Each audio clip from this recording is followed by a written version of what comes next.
bahwa kebahagiaan itu hanya akan ditemukan keutuhannya dalam pengetahuan.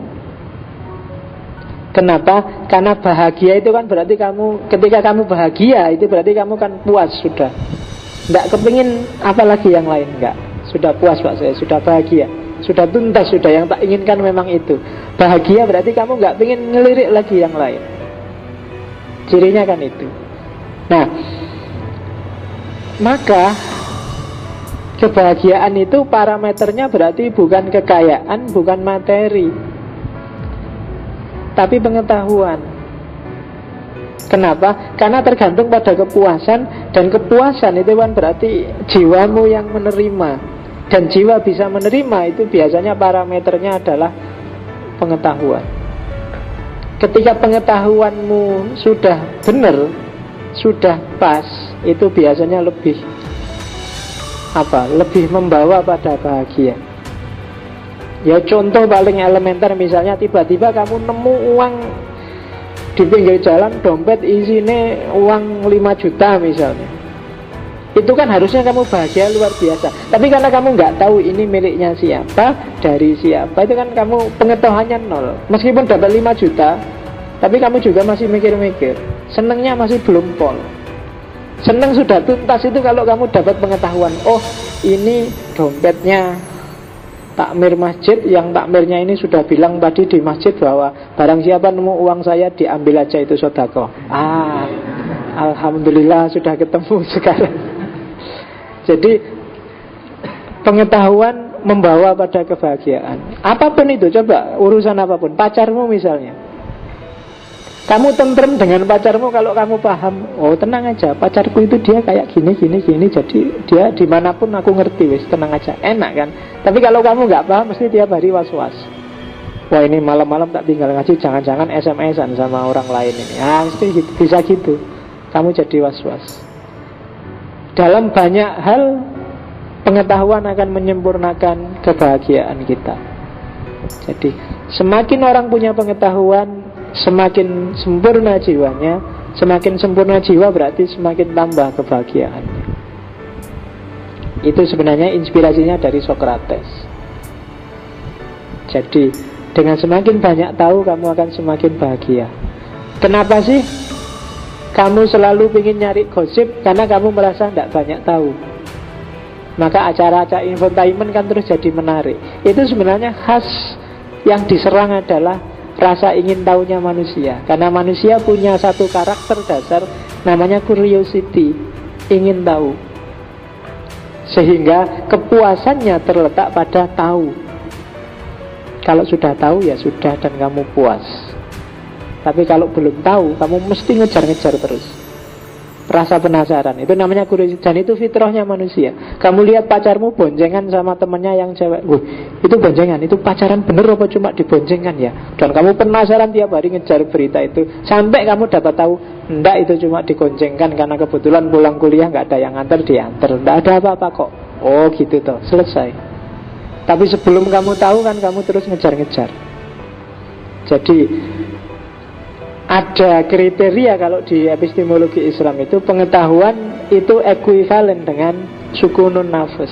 Jadi ciri orang sudah tahu apa belum adalah bahagia atau sukunun nafas, jiwanya tenang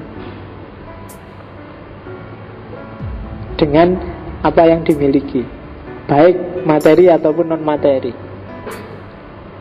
Orang yang agresif, orang yang ambisius, orang yang selalu kelihatan kemerungsung mengejar, itu kan tidak sukunun nafas. Kenapa? Ada banyak hal yang pingin dia tahu dan belum tuntas biasanya. Jadi semakin pintar orang itu biasa. Kenapa sih orang pintar selalu dianalogikan semakin tinggi ilmunya dia akan semakin menunduk? Karena dia semakin tenang. Dia sudah tidak butuh lirik-lirik yang lain. Karena dia sudah merasa puas, sudah merasa cukup dengan apa yang sudah dia ketahui. Jadi kalau masih ada orang yang pecicilan, melirik sana, melirik sini, itu perlu dikasih pengetahuan. Biar dia ngerti bahwa sumbernya kebahagiaan itu tidak di luar dirinya, tapi di dalam dirinya. Jadi Ini sebenarnya teori sederhana, cuma jarang kita mikir sampai ke situ. Seolah-olah kita bahagianya karena uang, karena materi, karena wah kalau saya punya laptop yang generasi akhir, kalau punya Core i7 itu mungkin nyaman daripada laptop kayak gini kalau digoyang gambarnya, nah misalnya. Tapi kan enggak. Kadang-kadang laptopnya jelek tapi kan kamu lebih puas. Yang laptopnya Core i7 stres tiap hari. Ada yang kayak gitu kan, karena dia nggak menguasai laptopnya, sistemnya rumit jadi kepiye nguripnya. Tapi karena laptop gini kan sederhana, gampang, malah simple, rusak juga nggak apa-apa. Murah aja kok, kan lebih enak karena kamu kuasai pengetahuan. Tapi yang baru-baru yang HP kan juga gitu, karena kamu punya HP bagus kan jadi terikat oleh HP, kebahagiaanmu sebagian terampas oleh HP. Kamu tergantung pada HP. Coba HP-mu jelek, HP-mu nggak kelihatan sebentar aja kalau bagus kan. HP di mana HP tadi kan gitu. Tapi kalau HP jelek kan kamu nyantai, oh hilang ya ben.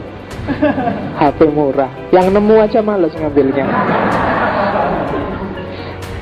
Ya kan, katanya yang nemu HP kayak gitu diambil daripada urusannya, ditinggal aja.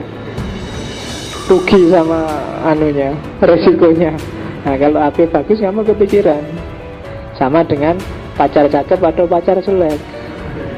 Kalau pacar jelek kan ada dimanapun kamu nggak khawatir, tenang aja, nggak ada yang mau pasti aman. Tapi coba pacar cakep, kamu makan hati tiap hari nggak bisa gemuk kamu. Jangan-jangan dia di SMS-i, wah lagi nelpon sama siapa itu, lagi kamu tiap hari nggak tenang hidupmu. Jadi kalau ingin sukunan nafas, hidup tenang, cari pacar yang Oke, itu hubungannya pengetahuan dan kebahagiaan. Lo kan enak. Kamu milih mana, hidup tenang apa hidup gelisah selalu? Kan lebih enak hidup tenang, karena lebih hakiki pacar jelek itu. Karena kelihatan hakikatnya dari awal sampai akhir. Ya kan? Kalau cakep itu kan tidak hakiki. Sekarang cakep, besok kalau tua pasti jelek. Kalau jelek, sekarang jelek, besok kalau gemes. Kalau sudah tua saya elek, dan hakikatnya memang jelek. Jadi sudah langsung ketemu hakikat kalau jelek itu. Tapi kalau cakep enggak, masih lama ketemu hakikatnya. Oke, itu logika